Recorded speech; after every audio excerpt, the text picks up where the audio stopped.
Okay. Here we are. We are talking about Ironman Wisconsin, the Ironman Wisconsin swim course. It's a 2-lap swim, as you can see here, laid out for you, and very straightforward, right? You're just going to start off, basically swim. It's roughly half, a little bit over, half back, a little bit over, and you're in. Little timing mat to get out and come over. Do you know the little secret about that timing mat? Because some super tricky tricksters would used to come out and would just swim that first lap real slow, like super slow. And so that they would come out in like 55 minutes. But they would say that they'd finish really strong. So they pick up the swimmers coming back in. So they could only swim 1 lap, but looked like they were going really fast and then come in and feel rested and then swim. Crazy, right? Never would think of that. So, pretty fair swim course. When you zoom out here and take a look at it, as you will, it's going to come off the side here. So, initial leg, over and back, really not directly into the sun. Maybe a little bit of the corner sighting down here at the bottom. So not bad at all in terms of sunlight. Very flat, and it's a big lake. It can be a little choppier because of the size of the lake, but really, it's so close to the shore and it's so early in the morning that's not really sort of a big differentiator for you. So we'll come in here.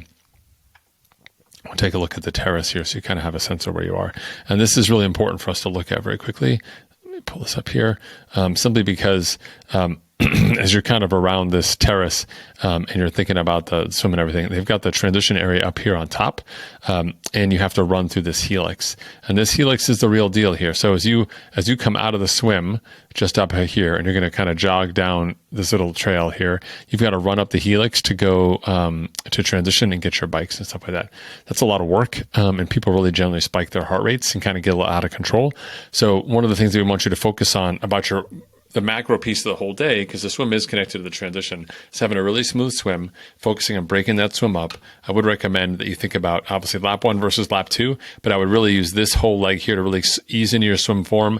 And at the second, return and out again are steady. And then the last come back in is like a little bit higher cadence, focusing on form, rotation, just trying to use some mental cues to stay on point as your swim stroke starts to deteriorate. When you do come in again, we're taking those deep breaths, we're getting off that wetsuit, etc., so we can run up as best we can and stay under control. Power walk if you need to. Remember, the inside of the ramp is shorter but steeper. Outside is not as steep and wider because, all right, it's circular. It's like a parking garage. And then take your time in transition. It's amazing with a swim, people are generally disoriented. Swim plus this helix, people can really kind of jack themselves up. I've seen some pretty spectacular sort of crashes and issues inside here because people are fired up. And remember, when you come out of this helix, you've got to get down, first of all, so you got to be smart. And then you're going to ride along this river path here, which is just narrow enough to get yourself on the way out so you can cut over and get the heck out of Dodge. And when you think about doing that, you just got to be really, really smart, because it's super easy to get lost inside the space and not realize, hey, I'm doing the wrong thing here and I'm not taking care of my body.